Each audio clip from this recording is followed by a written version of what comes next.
Joining us now, Congresswoman Yasamin Ansari, Democrat of Arizona. She's the very first Iranian-American Democrat ever elected to the House. Congresswoman, thanks for joining us. So President Trump says he's committed to sending the deal your way to Congress. Do you think you're going to get to see a copy of the text before the deal is signed on Friday?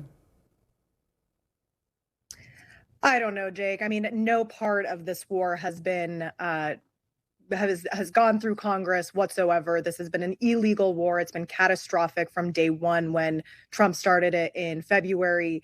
And he has bypassed Congress at every turn. And now he is desperate and stuck in this situation. And even the Senate majority leader says that he has not seen anything about this deal yet. So, of course, now he wants to send, potentially send this part of it to Congress. But I think that ultimately he has taken on this war by himself. And the blame for all of it is on Donald Trump. What do you wish were in this deal that you haven't heard is?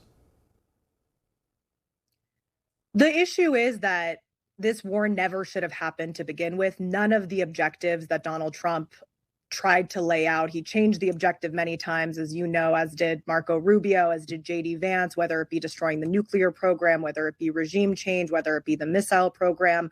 None of those alleged objectives have been reached. We literally have a more combative, more hardline, younger regime in Iran. The nuclear program is not destroyed. What this deal is, at least what we have heard from what's been leaked, is that there is a deal to then talk about a nuclear deal. The other piece that is blatantly missing in this deal is anything that has to do with human rights for Iranians. As I've talked about many times, back in January, thousands of Iranians were massacred. Donald Trump claimed, quote unquote, help is on the way. He actually said that many times, and people believed him. And not one thing in this deal has to do with releasing political prisoners. There's U.S. citizens in Iran's most notorious prisons. They are still conducting political executions. There's really no guardrails on stopping the funding of terrorist organizations. I think it's abysmal, but I want to be clear. This war needs to end. We need to cut our losses. It's been catastrophic from the beginning, and it's really destroyed the U.S.'s reputation on the world stage. I want to get your reaction to something President Trump said today. And then after that clip from today, I'm going to run something that he said on the night when he announced the military operation against Iran. So here are those two bites back to back. Now, you talk about regime change. I never cared about regime change. It's never a part, but I guess you have regime change. To the great, proud people of Iran, I say tonight that the hour of your freedom is at hand. When we are finished, take over your government. It will be yours to take. This will be probably your only chance for generations. So he says today that regime change, he never cared about it. It was never a part. But I guess you have it because I guess it's a new regime in the sense that, as you noted, they're younger and they're more hardline. What's your take on all that?